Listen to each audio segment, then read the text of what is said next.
beforehand, can I talk about a game that I'm playing? Yes. 2 games, actually. I wasn't really mad at you, by the way. Oh, you were mad. I wasn't really mad. You were mad. I'm going to read about it on your blog later.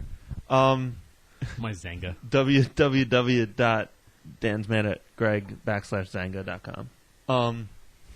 That's not how a URL works. I'm pretty sure it is. I took a class on this once in college. Oh, okay. It was a community college, so you know it's good. So these are single-player games, but I just wanted to quickly mention them anyway. I've been playing 2 indie PC games, Guacamelee and Shovel Knight, which just came out. You mentioned Shovel Knight yesterday. I don't know anything Did about I? this. Yeah. To you? Yeah. Oh, I didn't. Yeah, when we were on Xbox Live. Oh, I've been telling a lot of people about it, so it all blurs. The best way to describe it is it's sort of like Mega Man crossed with the DuckTales NES game. In the sense that there are bosses a la Mega Man, but you don't shoot things. You're a knight who has a shovel instead of a sword, and he has like a limited melee range, but his most powerful attack, like DuckTales, is that he can sort of bounce on the shovel from thing to thing, and do damage that way. So this game is a ton of fun. I haven't had this much fun playing a game in a really long time. What's the graphic style? 8-bit. Like, Okay. legit 8-bit. You know how a lot of times people are like, oh yeah, this game's 8-bit, Yeah. but it looks like a beautiful PC game that are just done with pixels instead Yeah, of... it's like pixel art, not 8-bit. Yeah, this looks legit 8-bit. Maybe slightly better, but I would definitely compare it to, graphically, to maybe Metal Storm, which is a late NES game, something like that. Definitely not quite Super Nintendo. But if you get a chance, it's $15 on Steam, which I know the thing about Steam is that it's going to be $1 in a week just to screw me.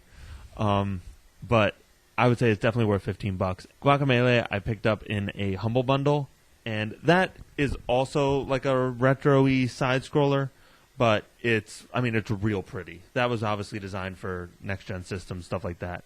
And the thing that's most comparable to that is maybe a Metroidvania type thing. Okay. But it's... Is that a phrase that you picked up from Watch Out for Fireballs with their... No, that's just a popular phrase. Oh. They had a game recently I was listening to it. They were talking about Cave Story. Yeah. Cave Stories... They described it the same way. Yeah. Cave Story is another game that is in the same vein as Guacamelee. Cave Story has like a real retro feel to it, whereas Guacamelee just has like a legit... It takes influence from those things rather than tries to emulate it. By the way, did you know that one guy made Cave Story? I did. One dude. That's so impressive to me. Yeah. Everything. I'm really into like the indie scene. I don't support it as much as I should. Realistically, I buy almost everything just through Humble Bundles, and I'll pay the like 1 cent above average so I can get those extra games. Stuff, yeah. But I should just be buying these games, and that's why I picked up Shovel Knight. I don't have a ton of cash, but I wanted to play this now. People are talking about it, and I do. I genuinely want to support these people. And $15 is such an easy price for a game that I'm just loving. Yeah. That's money really well spent. Speaking of indie games, did you happen to get the Amazon thing working to support the Dear God on Kickstarter? I didn't. No. I can't remember my password, and I didn't. But that game looks amazing. Is it over now? I think it is. It was now. like there was like 10 hours left when I was trying to do it last night. I meant to support it. Oops. Oh, I thought you did. No. Oh, we're bad. I meant to. But that's another game. It's called The Deer God, and the gist of it is that you're a hunter who dies and then gets reincarnated as a deer, and then the deer is being hunted. But it's like in this absolutely incredibly beautiful pixel style. It's like a 3D pixel. Like there's like the foreground, the midground, and the background, and the game sort of takes place sort of in the middle there, and it's just stunning. The game looks beautiful, and it's developed by a company in Clifton Park, which is local to us. People don't know that. Where we're recording right now, this company is maybe 3 miles from us. Yeah, they're just outside the capital of New York, and that's where we are also located. We don't know these people. We're not pimping them because we know. Yeah, we know it's just them. it happens. I happened to find them on Kickstarter because I was browsing. I might have been browsing local stuff, and that might have been how I found it. And was just checking it out, and then I didn't even I opened up 10 different Kickstarters and was just going through the stuff I had opened up, and I noticed, oh, this looks cool. Where is this? And I noticed it said Clifton Park. I was like, what? There's a video game company in Clifton Park?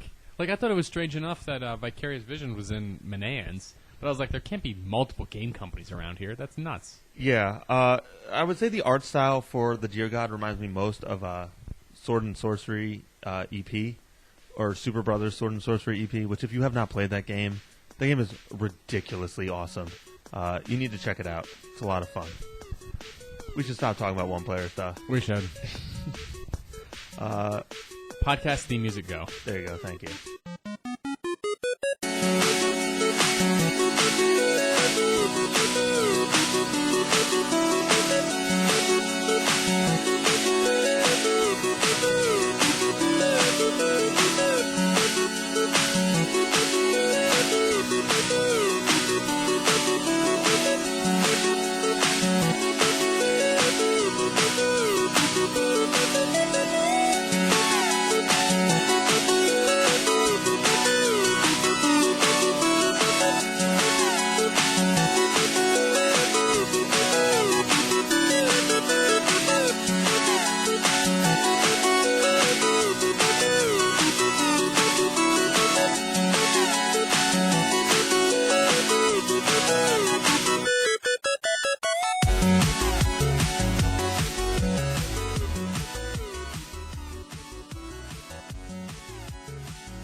This week on Player 2 Press Start, we are discussing Army of Two, Devil's Cartel. I am killagreg. I am Dan. Dan has a new Twitter handle. Why don't you tell people what that is so we can find you? At the Polygon 1. Where'd you come up with that? The Polygon is a Soviet test site for nuclear weapons. Oh, and it's video game related, so you get a little double action there. Yeah. That's pretty good. You can find me at killagreg17 on the Twitter. You can find us at Player2, PLAYRTWO, in case you want to get in contact with us. Army of Two, Devil's Cartel. Released in 2013. The third in the series? The third in the series, yeah. Did we actually, when we were filling out our sheet here, did we figure out what systems this was for? It's for everything. Okay. It's for everything relevant. Okay. Developed by Visceral, who also did Dead Space. Which we just found out tonight, and I don't know if it would have positively or negatively affected my opinion as I was playing the game, but that definitely frames my opinion of this game well. Yeah, I think I would have come to the same conclusions because the game is what it is. But it sort of sheds some light on how it turned out the way it did. Yeah. In some ways. We should also mention it was published by EA, so there's a couple of subtle references to other titles, like the masks in the game. They have a Battlefield, or they have a mask that I'm pretty sure is a reference to Battlefield. Really? Yeah, they've got two Dead Space masks. I saw something floating around online about a Mass Effect one. I don't know if it actually made it into the game or not, but and this is a third-person shooter, so that sort of sets up the game. Do you want to go into the plot a little bit? Yeah. So the plot of this game is not the best. It barely has a plot, more than in essentially Save the Princess. In this scenario, the princess is a mayor, but regardless, there's really not much more given than a Mario game. Yeah. You play as Alpha and Bravo, which are really boring names. Yep. So in the first two games, you play as characters named Rios and Salem, which those seem like cool names to me. Yeah, like they're they fine. tried it. Yeah. They actually tried. Alpha and Bravo is super lame. You're like non-characters. Yeah. And I actually find it really distracting in the game when they actually show your face. Because so much of the game you have your mask on, and I'm like, who the fuck are these people? Right. And we'll get to this later, but you get to fully customize your mask, but you don't get to customize your dude at all. Yeah. And that's you're that's a set dude. Sort of interesting. Like, they want you to show your personality, sort of, But Not. why not have a character generation? You're playing different characters than you did in Army of Two 1 and 2. Mm-hmm. So it's not like they have a consistency. It's like, well, we have these other pre-made characters, and you're playing those characters. We can't have you change now. They're completely new characters, so why not have a character builder? Yeah, unless they've got the game set up to keep using these characters in the future. So your first mission in the game, you go to this town in Mexico, and you're supposed to save some hostages. It's Alpha and Bravo's first mission, and while you're there, you meet up with the protagonist of the first 2 games, Rios and Salem. So you're going through this little Mexican town.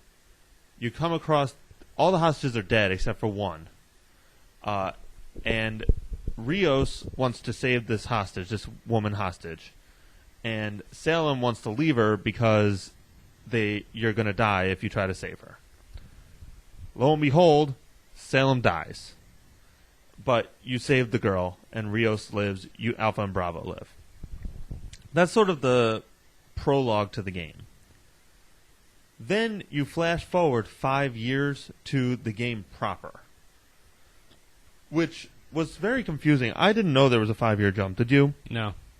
It's the same thing. They had that same problem with Dead Space 3 at the beginning. I had no idea there was this huge jump in time. The irony. There was in Dead Space. There was a 200-year jump. Yeah. Everything looks identical. All the computers, everything. The whole game looks identical. There's no way to know. Yeah, and there's a very good chance that they tell us this information, but I feel like they needed to do a better job of just illustrating that jump in time, because it's relevant. Yeah, sort of. Like there should have been some obvious, sort of maybe like a montage or whatever. Right. Or what I suspect happened, or just give us the date at the beginning of the game. What I suspect happened is that probably in the bottom left-hand corner, it was town, Mexico, and then a date. And then when they flash forward, it probably did the same thing. In the bottom left-hand corner, it was town, Mexico, and a date. Mm. But if they really wanted to do that, they should have set it in a drastically different locale. If you had done it in Siberia or the desert or something, maybe not the desert, but a forest, you know what I'm saying? Then there would be a stark contrast between that prologue and the game proper. So at the very least, you can be a substantial amount of time must have passed, if only to get them from one location to the other. Yeah. Or have them get drastically injured at the end of the first mission. It is their first mission. Have one of them, They could have had you fighting in South America somewhere, where you're not in Mexico, but you're in a rainforest or whatever. Exactly. But since it begins in Mexico and then continues in Mexico, you just assume it's a couple days later. Yeah. So flash forward 5 years, you have been hired to protect the mayor of generic town number 1 in Mexico. The mayor's caravan is attacked by the cartel that the mayor is trying to take down. That's why they hate him. And they kidnap the mayor. So you spend a majority of the game running through the towns to chasing people and chasing the mayor. Spoiler alert for the rest from here on out.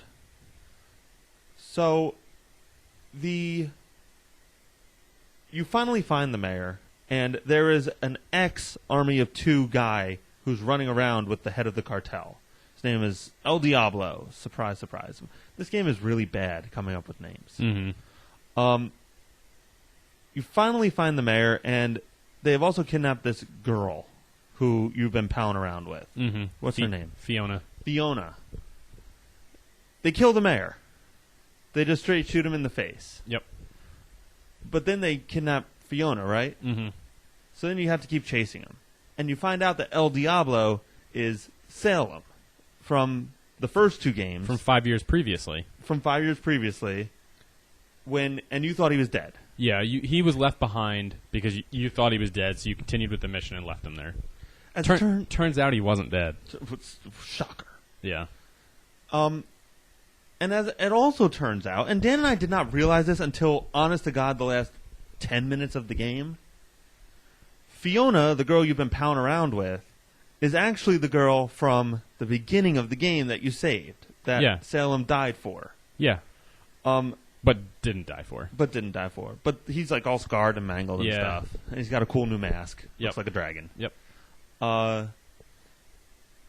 This game does an awful job of explaining what's going on.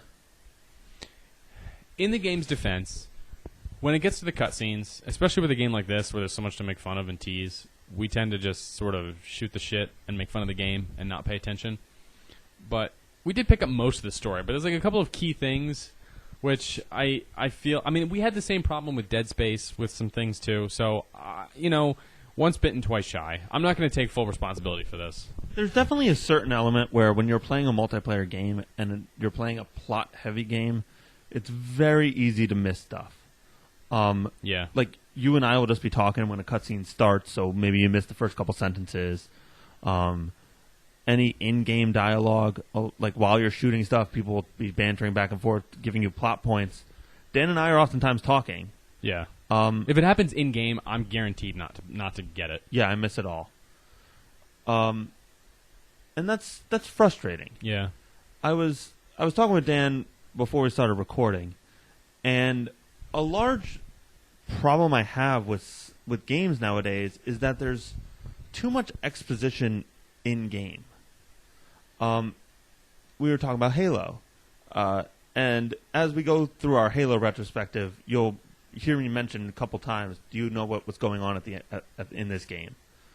And the reason I mentioned that was because as the games in Halo became more and more multiplayer-centric, I feel like the plot got harder to discern through the games. Most people played Halo 1 alone. Maybe you had a friend to play co-op with, but most people played Halo 1 alone. Most people know what was going on in Halo 1 because you're alone. You don't have somebody distracting you. Mm-hmm.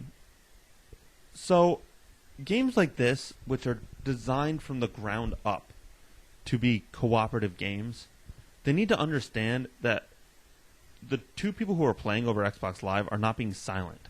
Yeah. If they want us to hear or understand the plot, they need to present it to us in a discernible way. Here is a cutscene. Watch this cutscene. And there are cutscenes in this, but there's a lot that goes on in-game. I agree. So that's basically the plot. Yeah, we don't need to give the rest. I mean, the rest is just kind of spoilers. So the whole point, though, is that the plot is shallow at best, and there's no driving force to this game. There's no emotional ties to the mayor. Yeah, and there's no real emotional ties to Fiona. It's sort of like really. Fiona shows up, and you're like, "Hey, Fiona, yeah, we know you." Dan and I don't know this character, but the characters do. So it makes sense for the characters to want to save Fiona. Mm-hmm. It doesn't make any sense for Dan and I to save it. We have not established a connection with that character. Yeah, I'm not invested in her exactly. as a character. I don't really care. And on a slightly higher level, and I don't get too invested in like, oh, my character is this in the game, so that's how I should feel. Mm-hmm. But in a certain regard, this game is about mercenaries. Well, the whole thing is you're doing a job. Yeah, you're cold. They're soldiers of fortune. Right. Like, I don't care about this mayor. All my character cares about is getting the job done. And getting the money. Right. So if my characters aren't supposed to care about why they're doing something, why should Dan and I care about doing something? Yeah. Soldiers of fortune or mercenaries, they do not provide an impetus to continue through a game. So while I didn't enjoy hardly any of this game, honestly. And we'll go into it deeper, but I did not want to play this game. Any semblance of motivation in the story would have helped me. It's like, well, at least maybe I get to find out what's going on. There's been a ton of games where I wasn't really having a good time, but I just need to know what was happening. Yeah. So I kept going. Closure. Yeah. This game doesn't even try to do that. It's just like, go here, do that. All right. I think it would have been interesting, and it would have sort of flipped that Soldier of Fortune thing on its head if you guys sort of went on like a revenge mission off the books, like you went off the reservation, didn't have permission, stole all this TWO gear and equipment, and like went off. That would have made it more interesting. That would have been a lot of fun. Like if it was like a revenge thing, or like whatever, they've captured your friend, and you don't have permission from the higher ups to go save him, or something like that.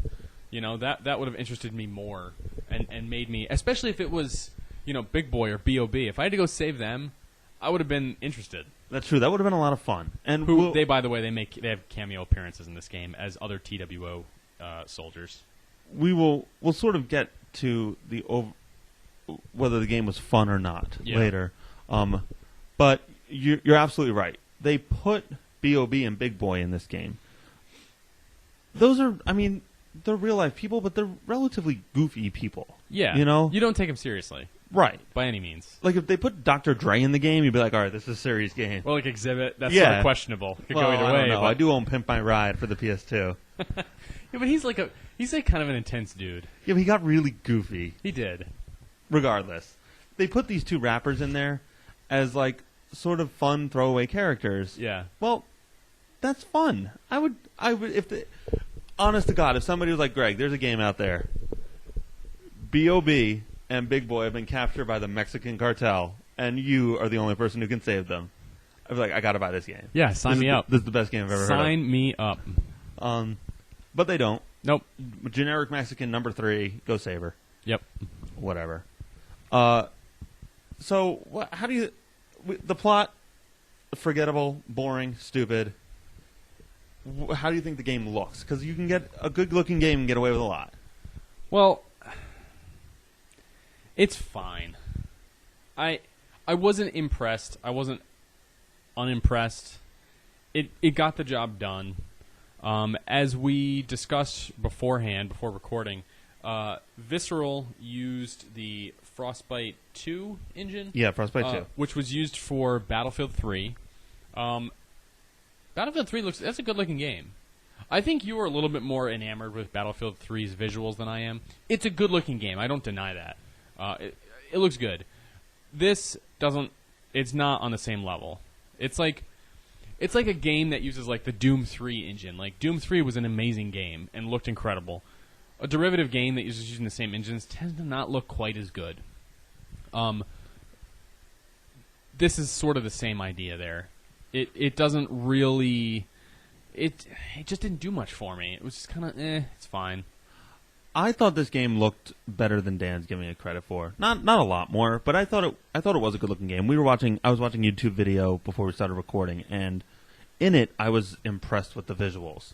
And that's a YouTube video. I'm like, wow, this game looks better than I remember.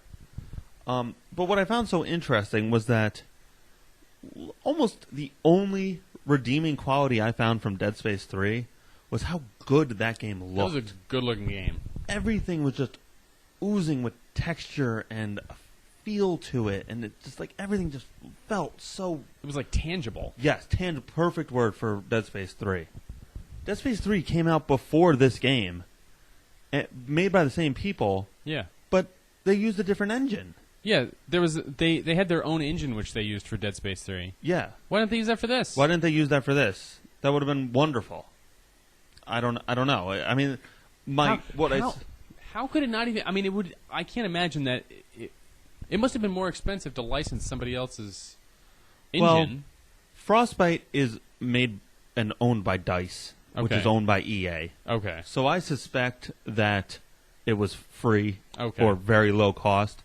What I also think is that whenever a new Frostbite engine comes out, they really like to press it hard. I mean, realistically, how many engines do you know? I know 2, Unreal and Frostbite. So they like to make a really big deal of it. I think that this game came out around Battlefield 3. They might have made them do it. All right. Or perhaps the tech specs, they were like, look at all the stuff we can do with Frostbite 2. They thought maybe they could achieve more with it and just didn't achieve it. That's what I suspect. Sounds reasonable. But when you have a game that's just perfect graphically, I don't know why you wouldn't choose to try to replicate it. I think my issue with it, and I think you're going to agree with me, or you're going to disagree with me on this a little bit, leads into our next point, which is world building. And I think my issue is the game looks fine. I don't think there's quite as much world building as I would like.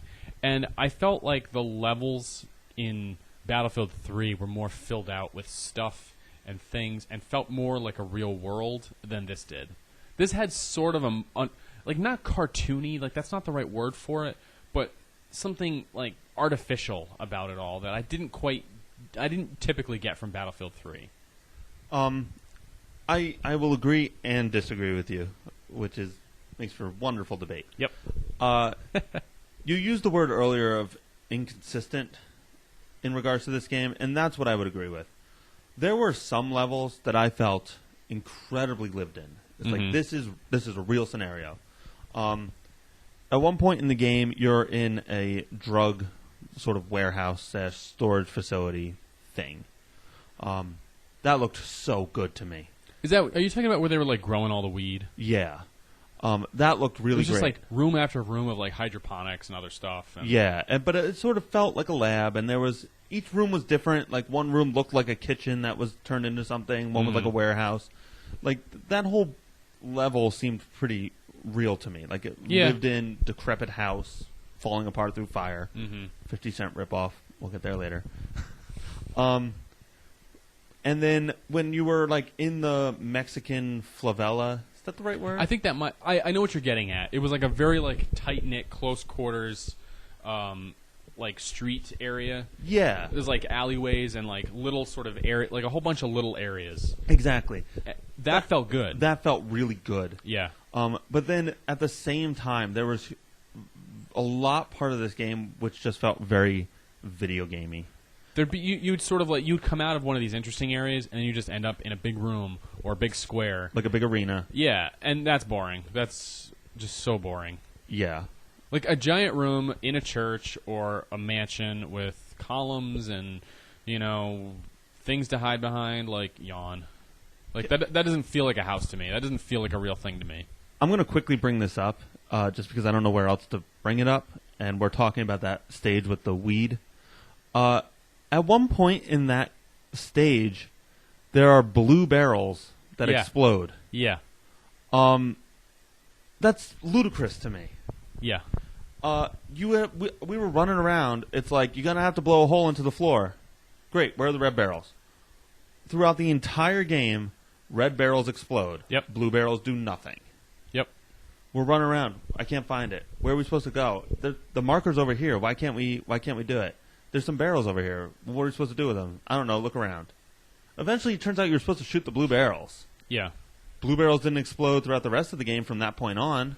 Or you know what they could have done? They could have put an explosion symbol on the side of it. Like I get why it's blue, because that's like those plastic 50-gallon drums, right? Like the kinds from Breaking Bad. They're blue. No, that makes sense. They're like always blue. Put a little yellow triangle with an exploding symbol on the side of it. Yeah. Oh, these blow up. Or have those throughout the rest of the game. All barrels be blue, all barrels explode. Yeah. Don't have red barrels explode, not blue ones, and then just blue ones there. Yeah, and I mean the difference was that the earlier blue ones were like crappy metal drums, and these are like the fancy new plastic ones, but still, it's inconsistent and frustrating, and that makes no sense. Awful. Anything left to say about like how you felt about the world? No. Me neither. Sorry.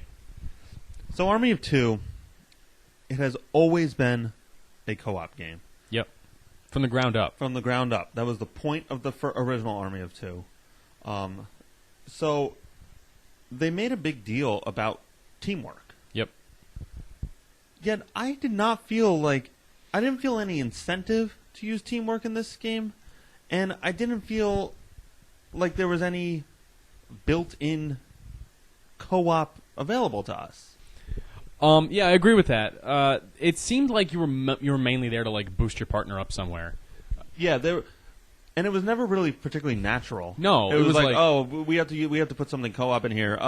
Let's put a wall over here. Somebody can boost somebody up, or let's awkwardly split you up, even though the whole point of the game is to work together. So one of you will take the low path, the other one will be a sniper, or something stupid like that. Like, how video gamey can you get? Now, like, why don't you make that just an option? Like, give me the option to boost up there if I want to. Oh, there's a sniper rifle here. Oh, hey, Greg, I'll snipe from up here. I'll give you cover. You go do the thing. Like, give me the choice. Don't just do it. That's dumb. So in the original games, there was different features for co-op.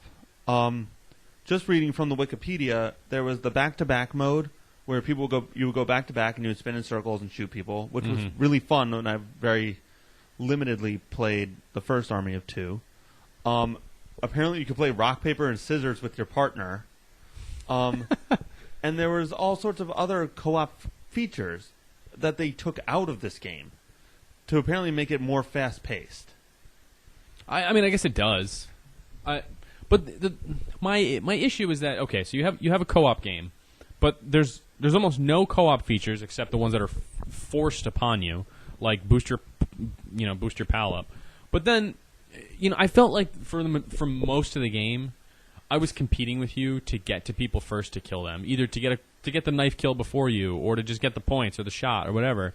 Like, I didn't feel like we were working together. I actually felt like we were working against each other. I agree with that. And it was frustrating because if I was by myself, I would have been more methodical about how I approached the enemies. My gameplay style is just to stay back a little bit more, shoot guys from a distance, because you tend to be safer that way. It's just in this, it was like I just constantly felt that push to keep moving, keep going. And then it's the ridiculous thing is, like, the instant it goes south, it's like, what's going on? Who am I getting shot by? Oh, I'm dead. Yeah. You can be things can be going really well, and then one person will step out from somewhere and shoot you from behind or something like that. And it's just like you first of all, you don't always necessarily know where you're getting hit from, and it just seems to go south very quickly. It's very easy to get overwhelmed. Yes. And as you just said, there's no villains. Villains can come from anywhere on the map. Villains. You generally in a game like this, and even in Dead Space, what's behind you is safe. You hope. But I'm just saying generally, yeah. Like Uncharted, Gears of War, Dead Space, when you enter a room, you know that whatever you keep, as long as you keep your, behind you, your things aren't going to approach you. Mm-hmm. This game completely ignores that. They will approach you from anywhere. They'll hop a wall right behind you, like even if you're still at the entrance, and try to stab you or something. I mean, from like a sense of trying to make something that's more realistic, like, okay, that's more realistic. From a video game perspective, that's frustrating. Well, that's it, and I'll address this in a little bit. But I don't want realism in this game. Some people do. I don't. Not in this type of game. And I'll address it when we get to is it fun. Okay. Going back just to the co-op feel, the reward for using your partner effectively is that you build up your overdrive mode. Is there a name for it? I don't know what they call it. I think it's overdrive. We affectionately called it Gangstifia. Out of respect for 50 Cent, Blood on the Sand. It is overkill mode. Okay. And when you go into overkill, you have unlimited bullets, you don't have to reload, you can't die, essentially. And your bullets do, like, crazy explosive damage. Yeah. It's nuts. Overkill is a lot of fun. Yeah. I'm going to finish up my point and then address overkill. So, the bonus for doing things cooperatively is to build up overkill faster. But it's virtually impossible to strategically do cooperative actions. I would agree. Like, you get points for being a decoy. Mm-hmm. But it's impossible to tell whether you're being a decoy or not. And it's even harder to tell if your partner is being the decoy. Yeah. At no point was I ever like, oh, that guy's shooting at Dan. Dan's being the decoy. I'm going to sneak up behind him and knife him. And then Dan gets the decoy points and I get the kill points. Every instance of us getting decoy points was incidental. It was never intentional. I had a very few rare instances where I saw like a guy coming at you, or I saw you in a situation and was able to get the drop on that guy. But it was very rare, like maybe like 5 times in the course of the entire game. Most of the cool things or like the things they tally at the end, like that give you your point thing, whatever, compared to your friend, and like who's the winner. Most of that stuff was simply by accident, and it's like if you happen to do it, okay, that's great. Give me the credit for it, whatever. But it's not stuff that I ever planned. Right. And Dan, so now keep in mind, Dan and I have never planned a cooperative action to get points for it. We still built up overkill mode Almost instantly. Regularly. Yeah. At no point was I like, oh, man, we really need overkill right now. Dan and I better do some co-op action. Yeah. So not focusing once on co-op, we still just naturally and very quickly built up the incentive to do co-op actions. That's awful game building. Mm-hmm. Don't make the achievement easy to achieve, because then you just don't have to try to achieve it. Yeah. That's poor. That's just poor game building. Yeah. You know what? Like a cool way for us to work together. If I could mark a target, and then, or like it indicated who I was shooting at. Like if I was shooting at somebody, then it would show like a reticle on your screen, like you know who I'm shooting at, so you can shoot at the same guy. Yes. Instantly. There you go. And if we're both shooting at the same guy, then we get like extra points. You know, I think what the answer to that is, this game is a swarm habit. The game will just throw a million enemies at you. Mm-hmm. They should throw less enemies at you, but make them tougher to kill. Yeah. So then, say, and they do this a little bit, but it was never a huge issue to just take one down on your own. But say that they had dudes who were just armored from the front. You could only kill them by like stabbing them in the neck or something. Then Dan and I both know, hey, all right, I'm going to come over here. I'm going to shoot at this guy. I'm going to distract him. Dan's going to creep around back and stab him in the neck. Yeah. That'd be great. But when they do have enemies like that, big brutes or whatever, it's not like they have a giant weakness. You just shoot him. Dan and I just stand in front of him and shoot him until he's dead. Yeah. Think about the hunters from Halo. Yeah. You have to shoot him in the back. Two dudes can't stand in front of the hunters and get them. No. One of them has to distract him. The other guy has to sneak around back. You either are working together or partially working together. Right. I mean, good players can take down a hunter, whatever. Yeah. But the point is there. I think less stronger enemies is the way to inspire a cooperative action. Let me just address overkill mode. Just so we're clear with what you said, you mean fewer enemies, but they should be stronger. Yes. Okay. What did I say? You said less stronger enemies. Oh, sorry, I'm dumb. I could see where that would be misunderstood. My brain doesn't work. It's okay. My problem with things like overkill mode, and this even applies to 50 Cent as well. First off, Dan and I can both activate our overkill mode. It's like communal. We share the same overkill pool. That can be frustrating sometimes because, if Dan and I get separated, I'm having a breezy time over here. Dan's getting murdered. He activates our overkill, and it's like, well, I didn't need the overkill right now. What are you doing? Yeah. I feel like maybe there could have been some way for each person to activate their own overkill. That would have been good. Or if I hit it, then it puts a prompt on your screen. Hey, your friend wants overkill. Yeah, and be like, and Dan, I'm not ready for that. I'll just come save you. Yeah. That would have been great too. Yeah. But my problem with stuff like that in general is that I always save it. I'm always afraid, like... You're going to need it. Yeah, it's like, I don't want to use this on this little skirmish because what if there's a giant boss right after it and then I don't have any overkill? So I just wind up saving it for most of the game and never using it. What I found out in this game is that you regenerate it so quick. As soon as you get it, just use it. Yeah. The thing, too, is I found myself regularly using it when I was getting overwhelmed and you were dead and I had to come revive you. And I was like, well, I'm not going to make it. I'm not going to make it to him. So I had to use it as a means of simply like getting from point A to point B without getting killed. And I didn't really get to focus on killing guys with it. More often than not, I kept it in reserve for that situation. Yeah. And which is not what it's for. It's such a shame because overkill is literally one of 3 things that are redeemable about this game. Yeah. It is so empowering to flip on that overkill. Like towards the end of the game, I had a fire-breathing shotgun.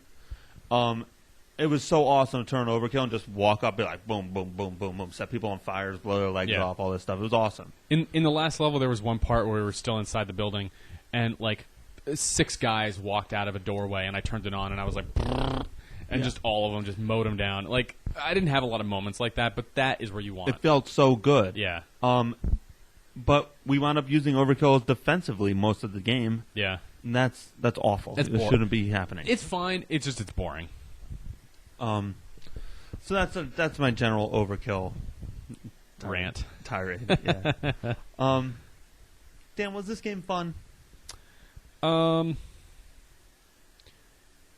It had a few fun moments. Few. In general, the game was not fun. I have done a lot of mental comparison between this and 50 Cent. That is a goofy game. It's not quite Borderlands goofy, but it's pretty goofy. It does not take itself that seriously. I mean, you're killing a lot of people. Like, that's in theory, killing people is serious. But the game is so, like, you're collecting like posters. Like, here is what makes 50 Cent brilliant in that regard. Is that 50 Cent Blood in the Sand is completely ridiculous, but everybody in the game plays it totally straight.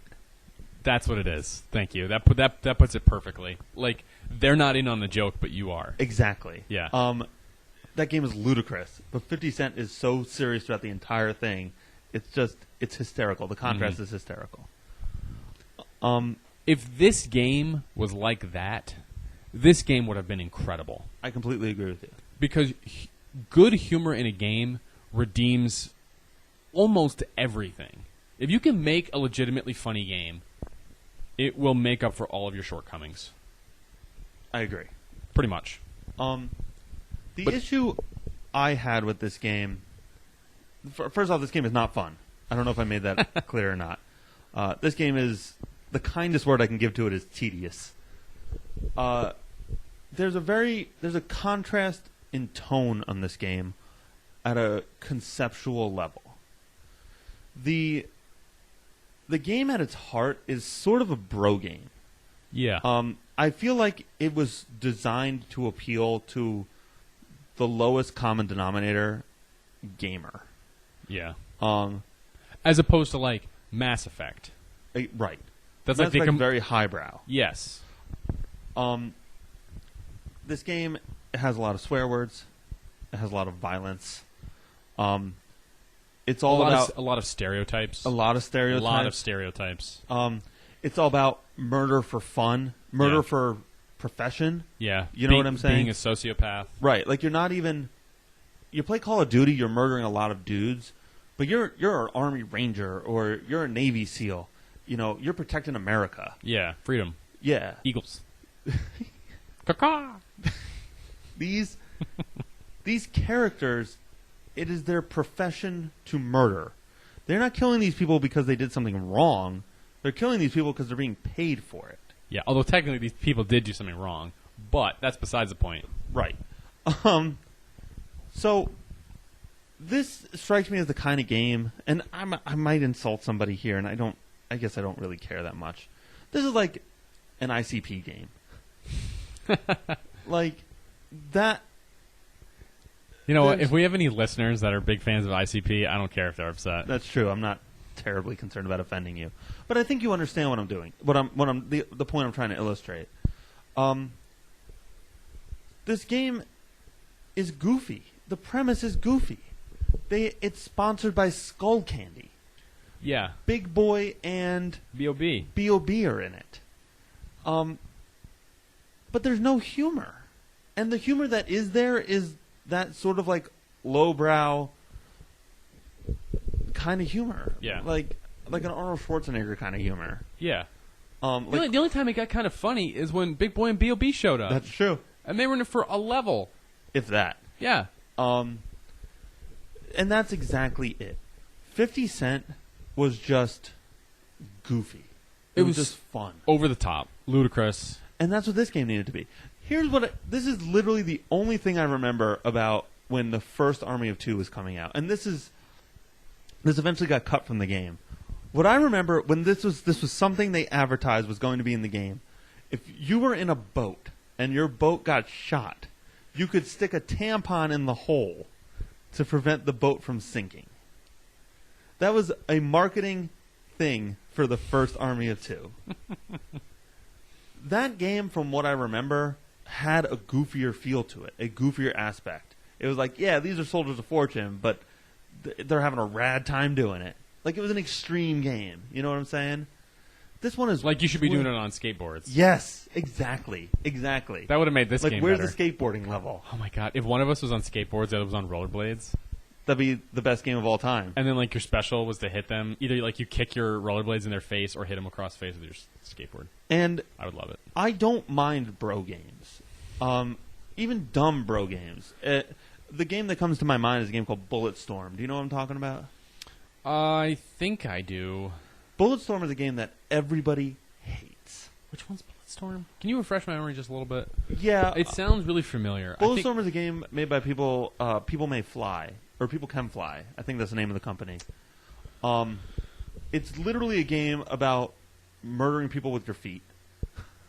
It's over the top, a lot of swear words, really colorful, points for murder. Oh, yes. This is coming back to me now. A lot of people really hate that game because it's such a bro game.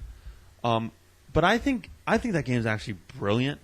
I think it's a really fun game, and if you can get past some of the lowbrow humor, I think it's worth playing. It's also gorgeous. It's one of the best looking games I've ever seen. I love that game, and I love 50 Cent. But this game has no humor to it at all. It's just like, oh, we swore. He said a swear word. No, that's funny. Yeah. Oh, it's funny. He said a swear word.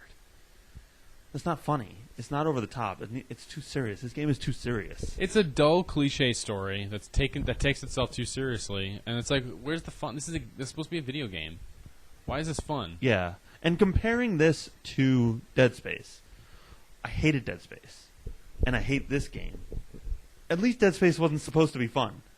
I mean, it was a horror-ish game. Although we did laugh out loud at the game multiple times. Well, that's when true. we weren't supposed to. That's true. Like the Brother Moons. Or Brethren Moons. The game was ridiculous, not funny. Yeah. But this game wasn't even ridiculous. It was just boring. It was just boring. That's just the only way to describe it. It was just boring. Just unoriginal. At least with Dead Space, it's like you've got a kind of a unique universe with a weird situation going on. You don't even have that here. It's like, all right, well, the cartel exists, and there are mercenaries out there.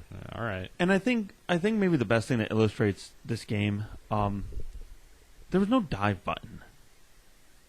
And I know that seems trivial, but diving in both Dead Space and 50 Cent was fun. Was like my favorite thing to do. Yeah. And it gives you this like extra mobility that in its just own inherent way is sort of goofy. It's just like, oh, dive roll. Especially dive if roll. like you just dive roll the whole way to the next point. Yeah.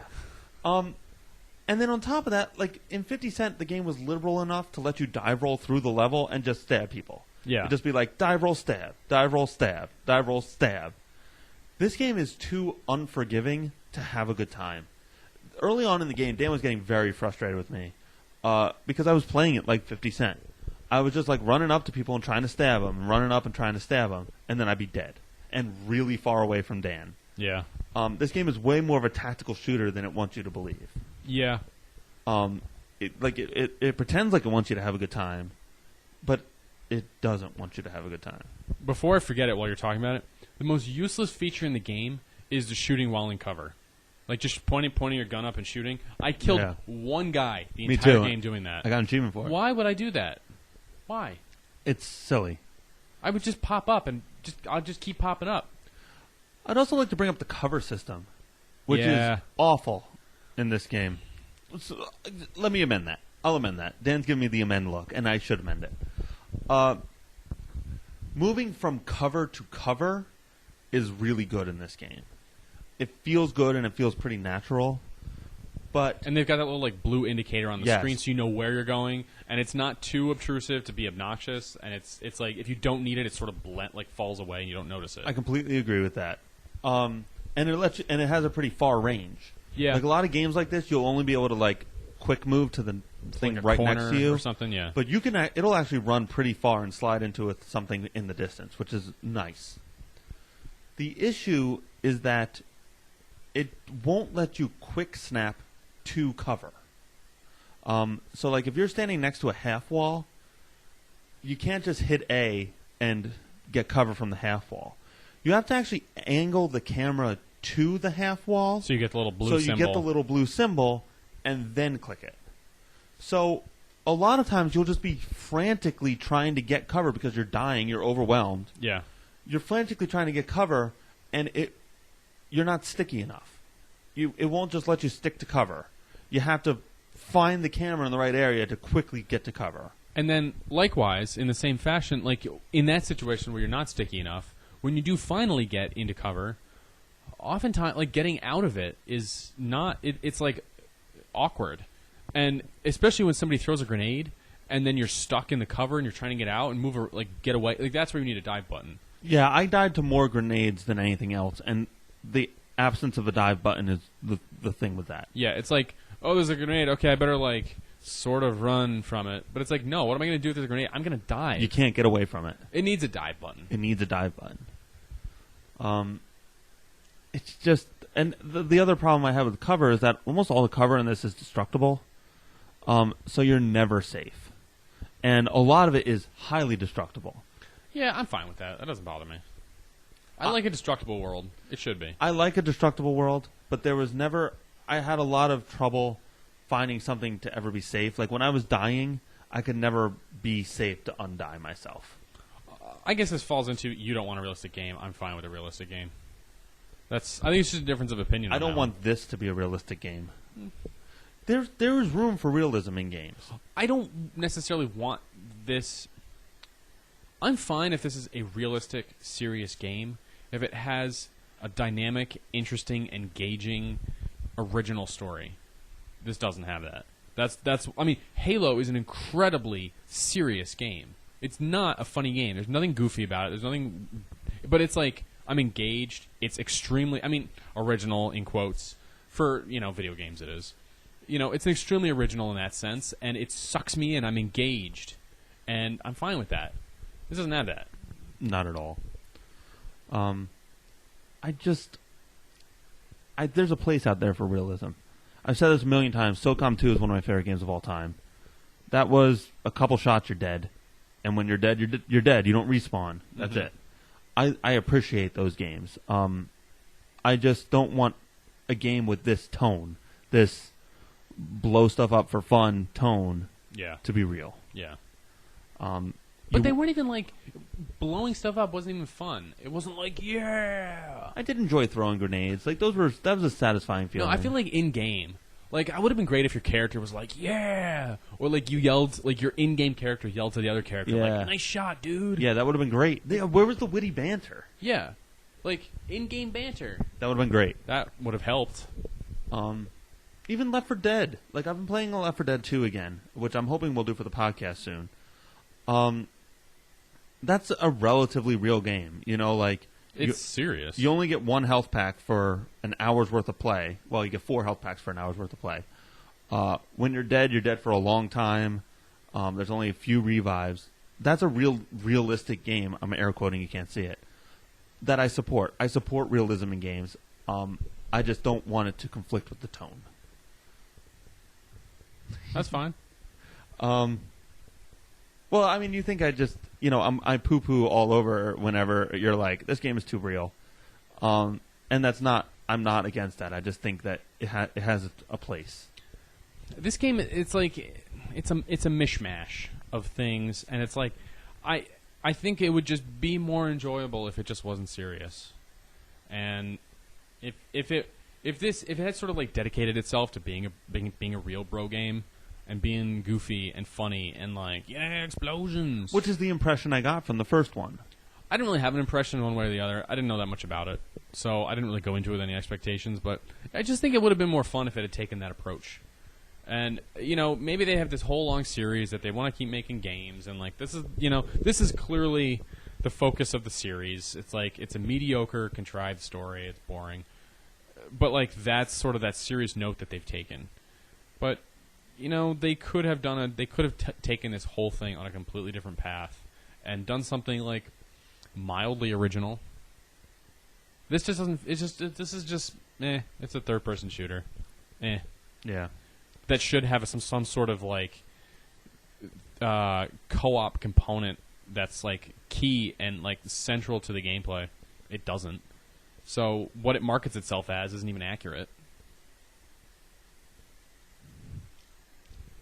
Would you recommend this game to anybody? The only people I could really think... I haven't played the first 2 in the series, but if you've already played the first 2, might as well play the third one, see where the story takes you. I mean, I'll give it this. The story heavily references characters from previous games. I like that. They work in the previous stuff.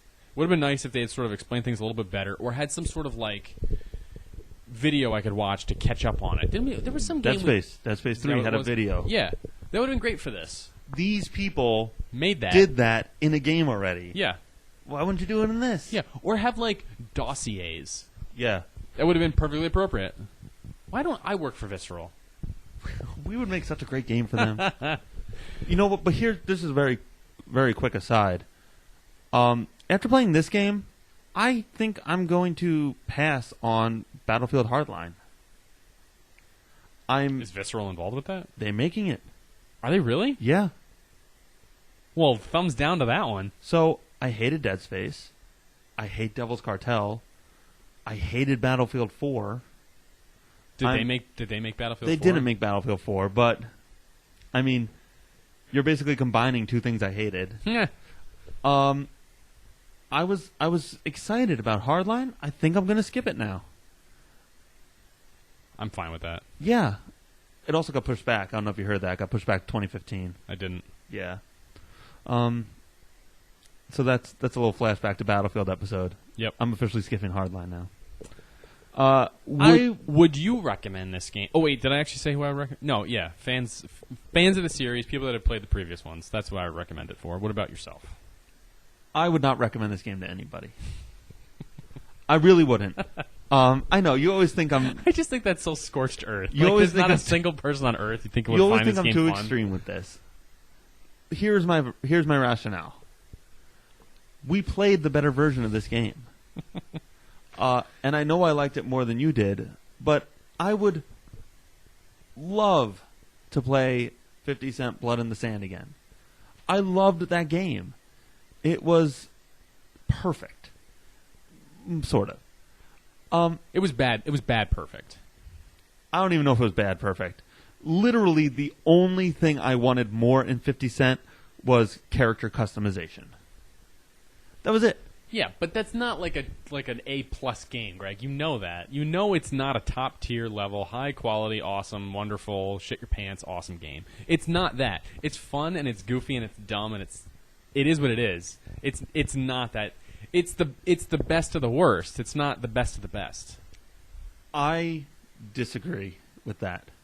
No. Maybe my memory is rosy, but I think the point of video games are to have fun. I have not had more fun playing a game this year than I did with 50 Cent. All right. It's just that simple. Every game we've done for this podcast, 50 Cent is my favorite. The only other game that even came close was Mario Kart 8. Halo 1 or 2? At this point, I would rather play 50 Cent than Halo 1 or 2. For God's sakes. You have gone over all. You are. The only Halo I would prefer to play over 50 Cent is Reach. Jesus Christ. And part of that is I've played every Halo a million times. We've beat every one on Legendary. Yeah. I've logged 100 multiplayer hours. For a reason. You love those games. Have you picked up 50 Cent since we stopped playing? Nope. I haven't picked up Halo. I loved 50 Cent. All right. So, just to my point. All right. There is a better version of this game out there. So if somebody said, Greg, I'm thinking of picking up Army of Two, Devil's Cartel, I would say, you know what? Don't do that. Go get 50 Cent. It's cheaper. It's more fun. You're going to have a better time at the end of the day. So no, there's nobody I would recommend this to because I have a better alternative easily accessible. For the record, I don't I'm not saying that this is a better game than 50 Cent. And I'm not saying that I don't like 50 Cent. Just so we're clear, like this is a dumb, crappy game, and 50 Cent was a fun game. There was a lot of positives about that. There were some negatives. The enemies were a little dull. The cutscene graphics were pretty subpar. I thought the game went on just a little too long. This one? No, 50 Cent. 50 Cent. Yeah, I wouldn't completely disagree with that. The car levels were awful in 50 Cent. You could have cut both of those out. It would have cut half an hour from that game, and I think it would have made it a better game. Yeah. I found kind of, and maybe it's, I don't remember what year 50 Cent came out. Maybe it's just that's what games looked like at the time. I found the kind of mediocre graphics during the cutscene. Like, it was fine during the levels. During the cutscenes, I found it kind of distracting, especially the character models. The women were, like, hideous. Barely women. Yeah. Yeah, I won't disagree with that, but I will. Graphics are traditionally the least important thing to me in a game. I will agree as well. But the graphics in this were, in this, by this I mean Army of Two, the graphics in this were better. For sure. I think if you had some sort of mashup between this and 50 Cent, you'd end up with the perfect, of this style of game, you'd have the perfect game. I would not disagree with that. We didn't even mention this. Army of Two has tremendous customization. Yeah. Which was, quite honestly, our biggest gripe about 50 Cent. Yeah. Was that it was the type of game that looked like it deserved, character customization. That's the game that should have a Skull Candy sponsor. Yeah. You should be able to have a Skull Candy outfit in 50 Cent, not in this. Yeah, exactly. Like, they needed a Beats sponsorship or something. Yeah. But in this game, you can fully customize your mask. Yep. Dan and I had an awesome time doing that. Yep. We had a Dick Mask challenge. Yep. That was a lot of fun. And it was fun because we took completely different takes on that challenge. Greg took kind of like a highbrow artistic approach where, like, the mask itself was the dick. Yeah, it was like the head of the penis. Yeah, and like he sort of did this like real subtle sort of like detailing to sort of like outline parts, like the shaft. Yeah. And at first I didn't even understand what it was, and then I sort of dawned, like, the more I thought about it, the more I thought it was so genius. And mine was I jammed together as many of like the canned symbols I could use to make a dick across the forehead. It was like his eyebrows were dicks. Yeah. Oh my god, that would be an awesome mask. No, he just had a big dick across his forehead. And I used like the blood splatter symbol with a different color on the side, and like I used brown flames for hair on the balls. Like, I just went as literal as I possibly could. And that was fun. I mean, it's just two dudes being idiots. Yeah. I love that we could do that and then play the levels with those masks. Yeah. And then the mask that we inevitably both wound up with. That was sort of your inspiration. I just made a very simple black mask with a really tiny mustache. A white tiny mustache. A white tiny mustache near my nose. And then Dan took it to a much better level. Did I? Yeah, for sure. I like your mask way better, but I committed to mine first. So mine was completely white with a different mustache, similar but different. A black mustache. And it was black, so I inverted the colors. And then not too long after that, I had eyebrows, so it was subtle, but a little different. And not too long after that, I used one of the other symbols, a couple of symbols, pieced them together to make a cigarette on my mask. Oh, I didn't know I thought the cigarette was a decal. I didn't know you had to make that yourself. No, that was the cigarette itself wasn't actually a cigarette. That's it was clever. Some symbol. Then I added the fire. I made it whatever the color was, black or whatever I used for it. That was the smoke. Yeah. And then they had this. It was like a fuzzy circular thing that you could use to make, like, not a circle, but like sort of a, what is the word I'm looking for? Cylinder? No. Oval? It faded out towards the edges. So I made that really small, put that on the tip of the cigarette so it looked like it was burning. It was great. It was. And that was realistically the most fun we had with this game. Because our masks were so simple and goofy that it made all the cutscenes really funny. Yeah. Because our characters were saying all this really intense, really serious stuff, but we looked like idiots. Yep. And that was great. That made all the cutscenes so much fun for us because we just laughed the whole time. And I love that and I mean, you started it, was your idea, but I just thought it was so like hilarious. I'm glad that we stuck with it and kept these themed masks for the whole rest of the game. Dan and I almost always had a matching mask. Yeah. And to continue on with the customization, they have a bunch of masks that you can unlock, which are much more detailed and much nicer and like better. You start off with like 3 of them in the customization options, and throughout the course of the game, as you level up, you unlock more of them, and some of them are really cool and really detailed, and they're cool looking masks. Some of them are kind of dumb, but you have a lot of options there. I think it would have been cool if like you found the masks in game and then unlocked them instead of just getting. I just found like unlocking things by my level really boring. Yeah, it's boring. With the guns too. That actually addresses something that we bring up a lot, was that this game had no video game logic to it. Yeah. There was all sorts of like little hidden nooks and crannies. There was a lot of times where you could turn around and go back a little bit, and there was never anything there. Yeah. That would have been a great place to hide custom masks or outfits or anything. Or like if you have like mini bosses, they have a mask. You kill him, you both have that mask. That would have been great. That would have been awesome. Yeah. Where was that? Like earn your mask essentially. I mean, I know you're technically earning it because you level up, but it's not the same. It's just like, all right, well, you got to this point. So some of the other customization features, you can pick your outfit.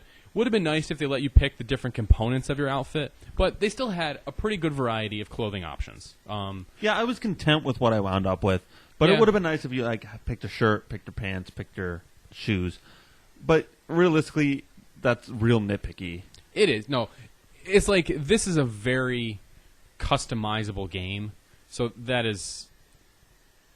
If they wanted to go that route, they could have taken it one step further. It's fine that they didn't. I'll give them a pass on that. Like, I wouldn't dock them points for that. It would have been cool. Exactly. Like, as I mentioned before, they let you do goofy things like making a mask with a penis on it. It would have been funny to choose, slippers, boxer shorts, and a bulletproof vest as my outfit. That would have been great. That would have been funny. It would have been funny to play the whole game in slippers. If I want to do that, they should let me. The stupid thing is, they would probably hold. That would be like your last reward for reaching a max level. You get the slippers. It's not like they would give it to you from the beginning. I know, and you're not going to want to play it again to fully enjoy the slippers. New Game Plus, bro. But here's something that was actually kind of dumb on their part. So, in addition to the masks and the clothing, you can also choose your tattoos, your arm tattoos. Most of the outfits cover up, if not all of your arm, most of your arm. There's like 2 or 3 outfits that don't, and I don't like them anyway. What's up with that? That makes me not want to get the tattoos. Yeah, it's really silly. Also, you never really see them in the game except maybe during cutscenes. That's kind of wasted, but they still get credit for trying. I'll give them points for that. 50 Cent didn't do that, and I wish they had. I wish they had. That would have made that game so much better. Yeah. Would have been great to put a dick tattoo on my forehead. That would have made 50 Cent or better yet, to make my mustache and cigarette and eyebrows a tattoo on my face in addition to on my mask. Genius. So the last customization thing to talk about is the guns. You unlock different weapons as you level up in the game, and each gun. So there's shotguns, light machine guns, assault rifles, sniper rifles, shotguns. I mentioned those. I think I did. There's a whole bunch of different types of weapons, classes of weapons. You have your primary weapon, your secondary weapon, and your sidearm. Each weapon you will unlock will have various additional accessories that you can purchase for it, which some of those also unlock as you level up. So you can get different scopes and different grips and silencers and all this other stuff. Which, by the way, they have a silencer for a shotgun. Like, how does that physically work? I don't understand. Yeah, and like noise plays no. Yeah, I mean, no purpose in this game anyway. Like except at like the very beginning of levels where the guys are turned around or something. I don't think silencers would have done much for this game.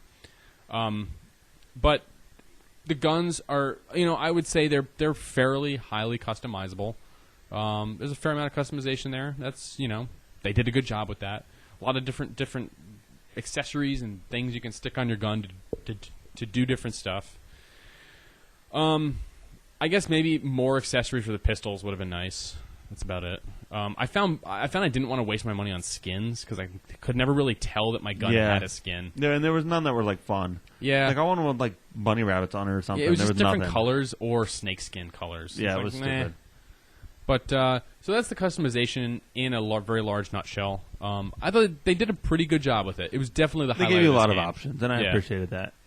Something I sort of appreciated with Dead Space too. Yeah, like, I liked picking different outfits in Dead Space too.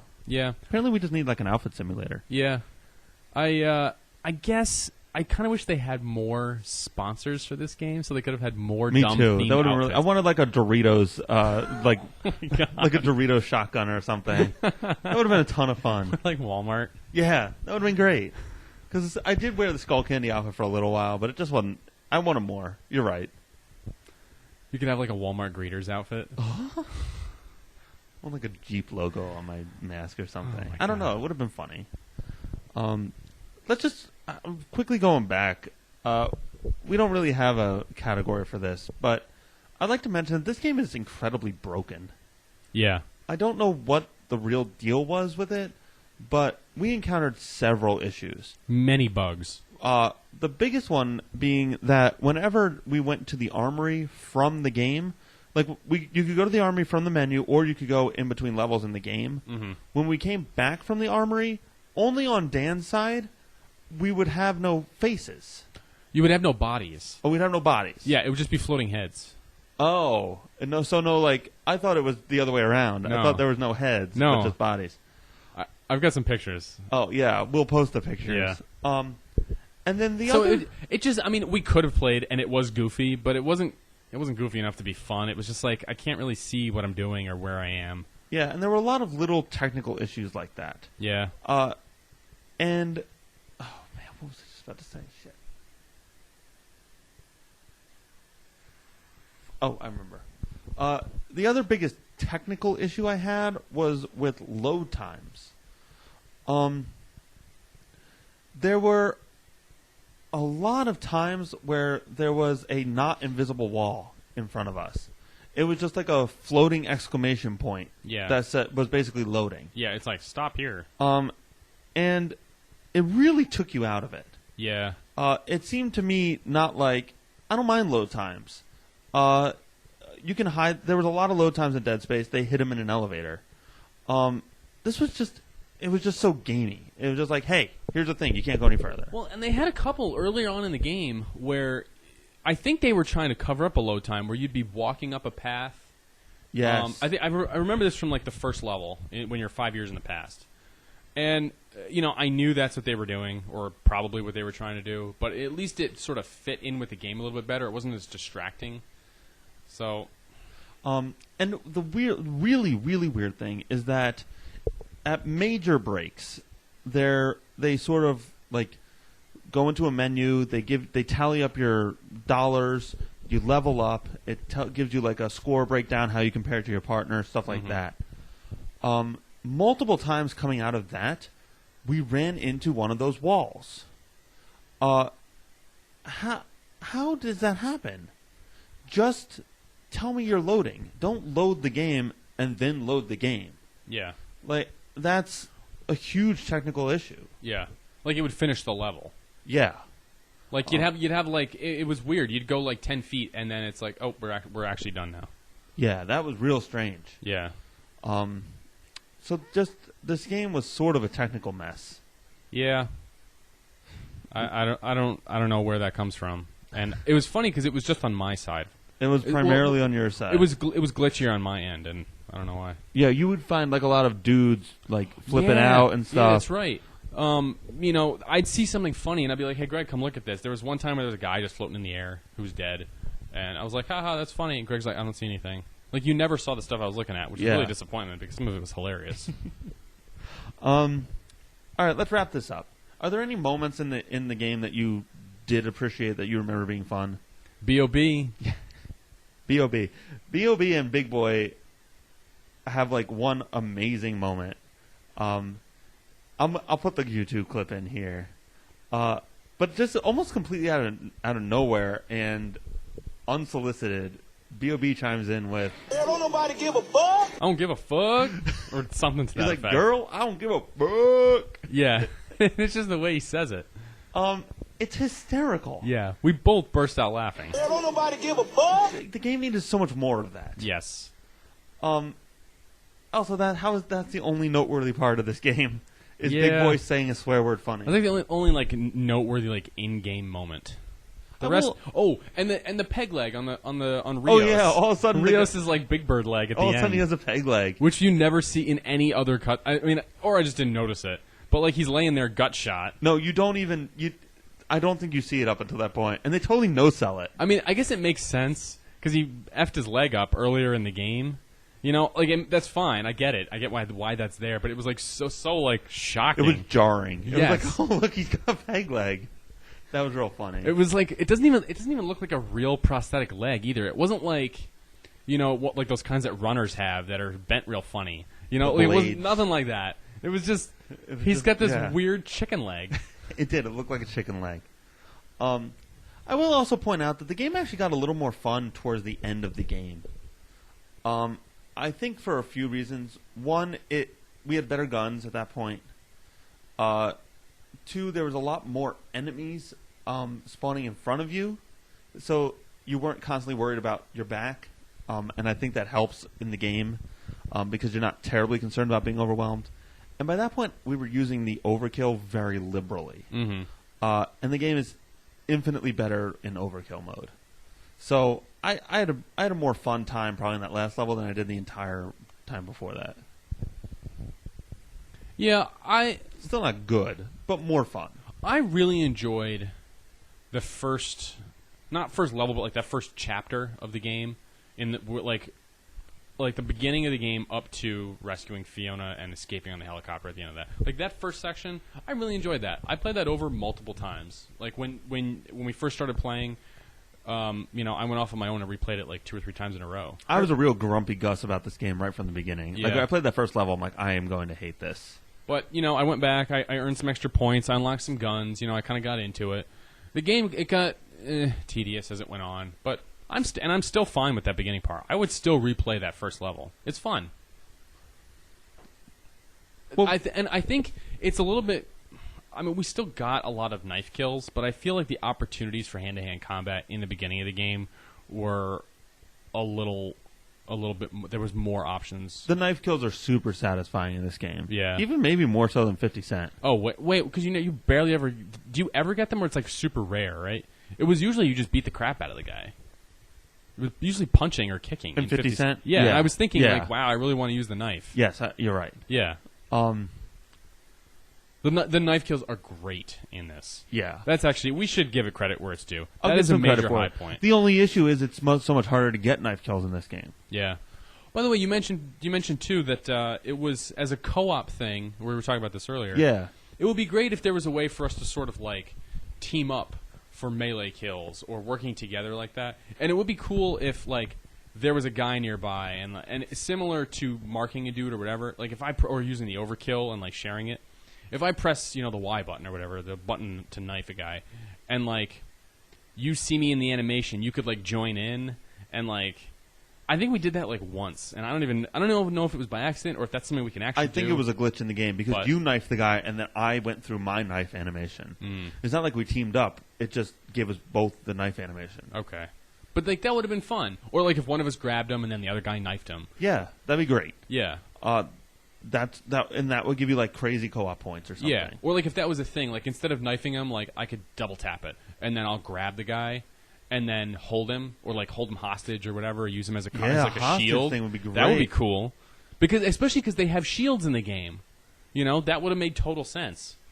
So much cool features they could have put in, and that would be great if then you like if I have that shield guy and then you knife him. Yeah, you get like crazy points for that. That'd be fun. That'd be a ton of fun. It's time. I think it's time. What score would you give this game, Dan? I'm going to give this game... I originally started at a higher score. Then you arbitrarily gave this game a 0 out of 10, which we worked up slowly as cool things would happen. I won't lie. That actually was a lot of fun. About halfway through the game, I really was done with this game. This was just so unfun for me. And I did. I'm like, Dan, this is 0. This is 0 out of 10. And then we like sort of worked it up. You know, like Big Boy would show up and say something funny. I'd be like, all right. We'll give it a point for that. This is a 0.3 out of 10. Yeah. And we slowly worked our way up to a score that I'll give. But you can justify yours. I would give it... If I was in a real generous mood, I would give it a 5. If I was in a pissy mood, I would give it a 4.5. It does some things well. Those things in 50 Cent would have been great. But this game by itself, as it is, meh. Yeah. Skip it. This is a C-level game. I gave it a 4 out of 10. And I actually feel like that might be slightly generous. I'm surprised you went that high. I figured you were going to give it like no more than a 3. I think when we worked it out with our arbitrary point system, I was at like a 3.7 by the end of the game. Rounded up, that's a 4. So I'm going to stick to our point system. All right. Just like every other game, this game is competent. I mean, it broke on your end a lot, but honestly, that was your experience, not really mine. Yeah. But there were a few levels that I enjoyed. I enjoyed that weed level where everything was on fire, which was a 50-cent ripoff. Yeah, except they totally missed the opportunity for the game to get all hazy. Well, and I said that during that level. Yeah, I said it too. All this weed was on fire. It should have been like how much hard fun to would aim. it be if anybody remembers Uncharted 3? There's a part where Drake gets drugged and he has to walk through the bazaar. And, like, everything's super weird around him, and he's, like, getting all hazy, and, like, you know, people look like monsters and stuff. That would have been so much fun. Yeah, and you sort of get, like, a tunnel vision a little bit. Yeah. Like, total missed opportunity. So, while that was a great thing, they totally missed a great opportunity. And the only reason I can see why they might not have done that is because they didn't want to promote drug use. But, like, that's not like these guys are willingly doing it. They're in a warehouse that's burning down full of weed. We're in a different time, Dan. I mean, really, like... Grand Theft Auto's out. Yeah. You kill hookers in that. All right. That should not have been a reason not to have that happen. In Grand Theft Auto 5, you play a sociopath who tortures people, murders people, does drugs. You know what I'm saying? Yeah. Who commits crimes. Yeah. This is a game about murder for money. You can have some marijuana references. I mean, marijuana's legal in 3 states now, 2 states. Yeah, that's true. You know, if they can put a cigarette in, they can put weed in now. Do we know what this game's rated? It's rated mature. All right, then that's stupid. They should have put it in. Exactly. If they were trying to go for like a lower rating, and they kept something like that out, or they tamed it down, like if you want to do that so you can appeal to more people and maybe make more sales, like all right, whatever. I'll think it's a lame choice, but I understand it. Right, and once again, if it's M, there's no excuse. It's in Uncharted 3, which is a teen-rated game. Yeah. So I don't see any reason why they couldn't have done that. But yeah, just working the numbers out. There's a few fun parts. I like the customization. I like B.O.B. in it. And Big Boy, don't forget. And Big Boy. So just on competence level, you have to give it like a 4 or so. I think that's about what I gave Dead Space, and I put these games in a similar vein. I had about as much fun playing this as I did Dead Space. And this is actually the very last point I have on here, which plays into that. This game is significantly shorter than Dead Space. Dead Space is like the longest game in the history of the universe. Easily. Like, it takes 900,000 hours to play Dead Space 3. What's so funny is that Dead Space sort of sidelined the podcast. You know, we had to push back beginning recording for Dead Space. And this one took so much longer than everything else, too. You know, we're behind in our next game. Yeah. Visceral, it's like they have a personal hatred of our podcast. Well, this one was much shorter. It was still long. It was like a chapter too long. Yeah. But not nearly as bad as Dead Space. What would you say? It took 15 hours? I have no idea, actually. That's a good question. I don't know. I don't even know if I don't know how long out. it takes. But I was relatively comfortable with the length of this game. It was fine. Just like, I mean, in 50 Cent too, I felt like they could have trimmed it a little bit. Yeah, but that game wasn't too long. It was just it had levels it didn't need. Yeah, you know what I'm saying. There's a slight difference. Well, it's too long because you have to get through those levels. Yeah, that's and fine. This could have trimmed a little bit, and because like, okay, guys, I've got the concept. We've played a lot of this so far. Like, let's just finish it. It's like quantity over quality at that point. Like, I'm done. Come on. I don't want to be getting like I want to get to the end of the game and be like I want more. I don't want to get to the end of a game and be like oh thank God. Yeah, like I don't want to be relieved when the credits roll. You know you've failed when that happens. So coming up, we have something a little special for you. We're going to have a short episode on the Destiny beta. Dan's already been playing it. He's super into it, way more than we thought. I mean, even going back a couple podcasts ago. I am so impressed with this. I have never been more impressed with a game in my entire life. Wow. Based on what I've played so far, Greg, That's crazy. I would unequivocally give this game a 10 out of 10. Wow. All right, and that's just the beta. Jeez. I am so impressed with what I've seen so far. All right, well, don't shoot your wad now. I won't. We got a whole podcast to talk about it. So we're going to do a little extra podcast on the Destiny beta. And then our next Real Player 2 episode, we are going to be discussing cooperative beat-em-ups. We haven't narrowed down the game list yet, but I do know there's a few Turtles games on there, which I'm pretty excited about. And Double Dragon? Is that on there as well? Yeah. All right. It is now. Good. I'm a big Double Dragon fan. Are you? I like Double Dragon. Huh. I really like the character models. I think they look funny. So Double Dragon, some Turtles games, a few other exciting ones. A little bit of Destiny. A little bit of Destiny. So the next 2 weeks, between now and 2 weeks from now, there'll be some good Player 2 Press Start content coming out. I am killagreg. You can find me at killagreg17. I'm Dan at the Polygon1. You can find us at Player2, PLAYRTWO. Think we'll ever have to stop spelling it? No, that'll be our thing. It's a thing. Also, player2pressstart.com. Check it out. And we also have a Facebook group. You can check that out too. Oh yeah. That one's not very active, but I still post to it anyway. Yet. You can be the active member. I feel like we're doing much better on Twitter than we are We're on killing Facebook. it on Twitter. All right. We'll see you all next week. Oh, by the way, no, one last comment. Okay. If you're listening to this and you happen to be a Twitter follower, we would greatly appreciate it if you could share our post where we mentioned that a new episode has come out. We would love to get more exposure and reach more people. If you have video game friends or Xbox people that you talk to, you think that might like us, please promote us. We would love the help. We're trying to reach more people, and we're hoping that word of mouth will help us get there. So, thank you. Thanks. See you next week. They say the good die young. I guess I'll be here forever. A step away from the edge. The edge is closer than ever. Skeletons in my closet. I'll never live to regret them. So if you looking for mercy, you came in the wrong direction. I came from a different league. Bred from a different breed. Vengeance and demolition is mixed and twisted with greed. Oh, the irony of a bleeding heart while it beats. Cause in the heart of the city, the blood is shed in the streets. Shed in the streets, my semi-autos geek to the beat. And I'm gon' skip to the loop, my darling. No surrender, never retreat. I'm never gon' see the light at the end of the tunnel. Only thought that it is me, God, and a heartless partner. Bullseye and target. So fuck the devil's cartel. The ashes slitting throats. Just like a table full of space players. We taking out the joker. Urge, got explosives. And a big old bag of guns. Cause it's faster and more furious where I'm from. Run. Trouble or nothing. They firing from the dark. The dark.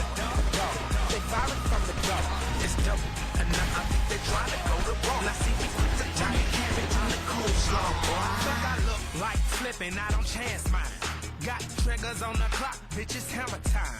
On the part of the map where anything can happen. You either end up strapping or end up pushing dandelion. So call the man with lamps. I print the picture that the cameras can't. I got ammo for your energy. And back to you, Steve. And we're recording now live from the atrocities occurring on the island of Doopity-Doop in the South Doopity-Doop Sea, where people are being bombed. Don't nobody give a fuck.